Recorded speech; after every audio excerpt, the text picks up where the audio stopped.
Миний хувийн нууцыг цааш задруулахыг гэсэн айдсаас олж ирж чадахгүй тохиолдол байдаг. Таньдаг хүн учраас ойрхон таарах боломжтой. Тэгэхээр таарах болгондоо тухайн асуудал хэдий зогссон ч гэсэн тухайн асуудлыг ахиж санах, сэтрэх гэх мэт асуудал толгомд сайн байцгаана уу? За иргэдийн донд байдаг сэтгэл зүйчдийн талаар ташаа ойлголтыг тайлбарлая. За хамгийн түрүүний түгээмэл ойлголт бол сэтгэл зүйч ойр дотны буюу хайртай дотны гэр бүл, за ажлын хамт олон, найз нөхдөд сэтгэл зүйн зөвлөгөөг нь өгч болно гэж ойлгогддог. За энэ бол ташаа ойлголт буюу энд давхар харилцаа гэдэг зүйл явж идэг. Өөрөөр хэлбэл сэтгэл зүйч ойр дотны хүмүүстээ сэтгэл зүйн зөвлөгөө өгөх нь тухайн асуудал дээр биш, өөрийнхөө субъектив байдлаар хандах эрсдэлтэй гэсэн үг. Мөн таньдаг хүн учраас ойрхон таарах боломжтой. Тэгэхээр таарах болгондоо тухайн асуудал хэдий зогссон ч гэсэн тухайн асуудлыг ахиж санах, сэтрэх гэх мэт асуудал толгомддог учраас сэтгэл зүйн зөвлөгөө үйлчилгээг хүргэж болдоггүй ахны. Гэвч сонсох, ойлголцох, харилцан дэмжих зэргээр харилцаж болох нэ. За дараагийн ойлголт бол сэтгэл зүйчээс өөрчлөлөгч маань асуудлынхаа гарц гаргалгааг шууд хаях замаар ирдэг. За жишээлбэл хосын харилцааны хувьд бол энэ харилцааг үргэлжлүүлэх үү үгүй юу гэдгийг тийм эсвэл үгүй гэдэг хариултыг сэтгэл зүйчээс авах гэдэг. Гэтэл сэтгэл зүйн зөвлөгөө үйлчилгээ маань сэтгэл зүйчтэй иргэн маань харилцах замаар өөрийнхөө асуултанд хариулах замаар өөрөөсөө тухайн асуудлынхаа гарц гаргалгааг олж идэг бахнэ.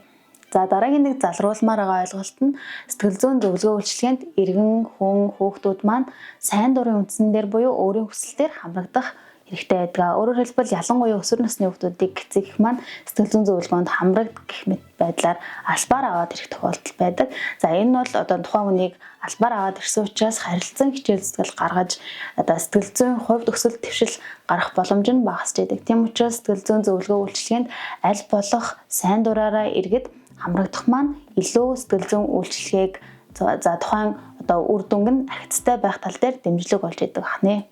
За мөн сэтгэл зүйчдээр хандаж ирж байгаа хүмүүс маань миний хувийн нууцыг цааш задруулахыг гэсэн айдсаас олж ирж чадахгүй тохиолдол байдаг. Гэхдээ мэргэжлийн сэтгэл зүйчдийн хувьд бол ёс зүйн хэм хэмжээний хүрээнд хувийн нууцыг чандлан хадгалах гэсэн ёс зүйн дүрмтэй байдаг учраас та бүхэн сэтгэл зүйчдээр ирэхдээ энэ төрлийн айдсгүйгээр ирж болох нэ.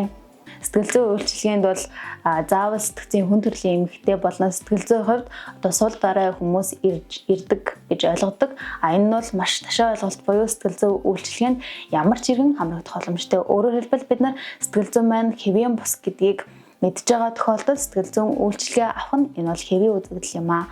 Бидний донд стресс, түгшүүр, органик бус нойргуудал буюу бие маань зүгээрч гэсэн сэтгэл зүйн гаралтай нойргуудлууд ингэж байдаг. Тэгэхээр эдгээр тохиолдлуудад сэтгэл зүйн зөвлөгөө үйлчилгээг авах нь хэвийн үзэгдлээ гэж ойлгож байна. Тэгэхээр сэтгцийн эрүүл мэнд бол хүн бүрийн хэрэгцээ бахнэ.